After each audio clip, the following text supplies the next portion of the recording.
This revision video is going to explore hexagons and how you can use little paper hexagons to help you to revise. So, I'm going to explain what you need to do to start. Now, the subject I've chosen here is ICT, but you could do this about any subject.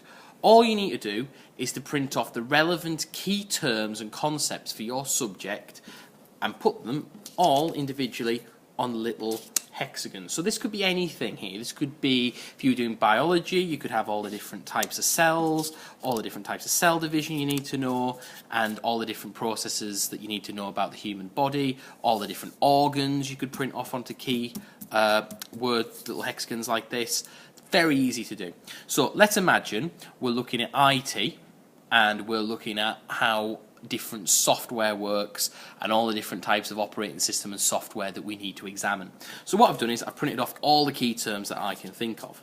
Now what I'm going to do is see how it all links together, and as I put them all together we'll start to explore how we can create a nice hexagon pattern that maps out the entire course and makes it easy for us to understand and remember.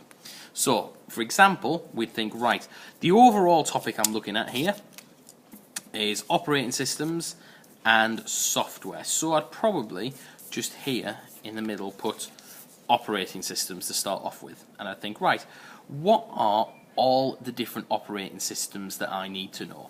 Well, there's Mac OS X, I need to know about that. I also need to know about Windows, and I need to know about Ubuntu. So it doesn't matter if you don't do this subject, but here I know, right, these are all the three operating systems. And I've organised my revision here to show that I know that these all link into operating systems.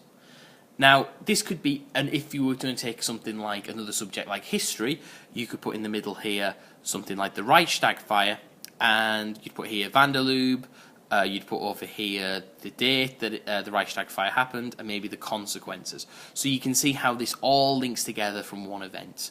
You could do the same in a subject like English, where in the middle you might put Lenny, if you were doing Of Mice and Men, and all the different character traits of Lenny as little hexagons. What you're doing is just organising your revision around a central theme.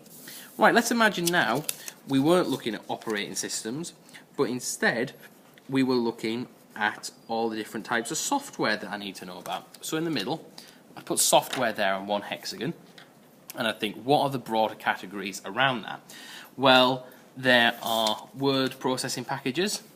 There's also different types of internet browsers, so I'll put that there. There's different types of email clients that I need to know about. They're the big ones, so I put them in the middle of my hexagons. Different word processing tools, I put Microsoft Word there, that would be one. I would also think, okay, I need to look at another type, and then link that onto my hexagon. Desktop publishing, I need to revise that as well. So I need to see how all this links together from my notes. So I would go, got a nice printed one there to put out. So I'd go desktop publishing. Well, Publisher is an example of that. Internet browsers, Chrome is an example of that. Another example of that is Safari and Firefox. Now, what you're hopefully starting to see here is that I'm organising my revision from a central point and thinking outwards about all the different categories and subcategories within that. That makes my revision far more organised because I know all the different topics I need to know about, and because I can link them together and I can organise them in a pattern, I'm proving to myself that I understand that. So if I wanted to know about email clients, I say, oh yes, I know the two I need to know about that. I need to know about Thunderbird, and I need to know about Outlook. I've proven that I understand that link together. If it comes down to something like databases, I know that I understand that Access is an example of a database package. So I can prove that I understand that databases are an example of software and Access an example of databases. Now again, you could do this with any subject. This is just a way you can organise your notes to make them all make sense.